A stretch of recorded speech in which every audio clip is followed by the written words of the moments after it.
Hey guys, Chelsea Royce here. Hope you're doing good. I wanted to talk about how you can be pitching your service, your value, in order to make massive sales online. And the amazing thing is you can be doing this online without being crazy salesy.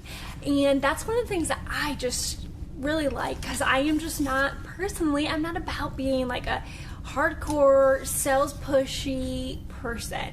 And I know it works for some people, and I'm so glad it does. Like, if it works for you, then sure, keep on doing it. But it's not my style. And I learned that years ago because I actually used to do sales, outdoor sales to business owners in a lot of different niches, and I was very into sales at the time.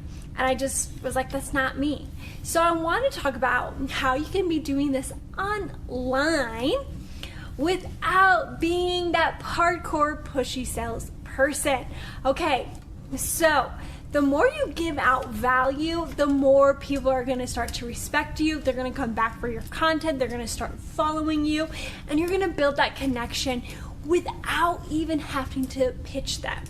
And you have to keep in mind, as you're building this, there may be people out there who aren't necessarily responding to your content, but they are still engaging and they are still a huge fan, okay? Saturation is everywhere in about every industry. And so you have to keep that in mind, because I don't always engage with a lot of people's content, like comment back, like sometimes, but I might still purchase their product and service.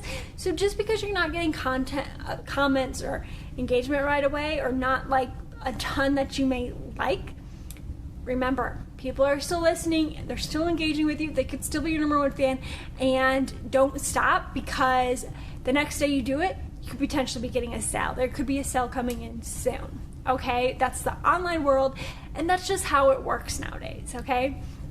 And the truth of the matter of the fact is, at the end of the day, those that keep taking action keep rising to the top, okay?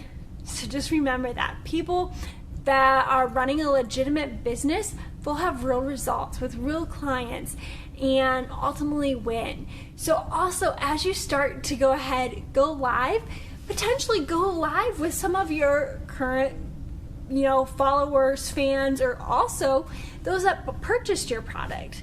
Then they're going to be able to tell their results. You'll build a testimonial out of it. You'll build credibility. You're giving out value during it by just kind of asking them questions of what their process was, what they used, what they liked of it, and it'll help differentiate yourself from the market, okay? So take a client and potentially have them be your salesperson just by interviewing them live. Live is so powerful. And if you're not comfortable going live, you could do a podcast. Then you're like, it's just audio. Okay? You don't have to be face to face with somebody if you're not comfortable yet, but I would start trying your best to do it.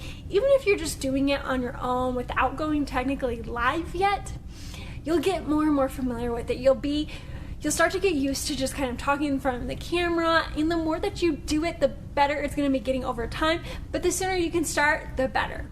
Okay, always keep that in mind. You don't have to have all these crazy bells and whistles to get started. I am using my iPhone right now, and I actually have no lighting. I just put it up into the window. Okay, so remember, at the end of the day, the only thing that your prospects is going to be asking themselves is, can I trust this person? So the more that you're giving value out there, the more they're going to trust you, the more they're able to go ahead, see potential results too from other people, the more that's going to help build trust. So you're giving value, you're helping them out, you're connecting with them, and you're building trust. Okay? Those should be some things that you should be focusing on, and they'll help you start getting results and the outcome that you're wanting. Okay? And if you're not clear on one specific outcome that you can promise with any of your products or programs that you're offering, then you're really missing out on potentially not listening to your audience, that sounds like. Because you should be listening to what it is that they want, that end goal, okay? And if you're not serving that, then that could be costing you a lot of sales. So if you're not sure, then definitely just ask your audience. Ask them, what are the things that you're really wanting to get clear on? What are the things you're struggling with? What are the goals that you have? What's holding you back? And that will give you some content to be creating. That'll give you content that needs to go into your course or your product or service, or how you can be helping them, okay? So one, be consistent, start going live. If you can't do that, do a podcast, start getting comfortable with it, start interviewing your clients, their results, especially when they're happy right away. That's like the best time because they're pumped up. That energy is going to be shown in that video. And that is a huge sales point of you being able to go ahead, sell your product and service to others, build that credibility, give out value, and really be able to connect with your audience. Okay, so I hope that helps. Start going live if you can, and also definitely get clear on what it is that you're selling.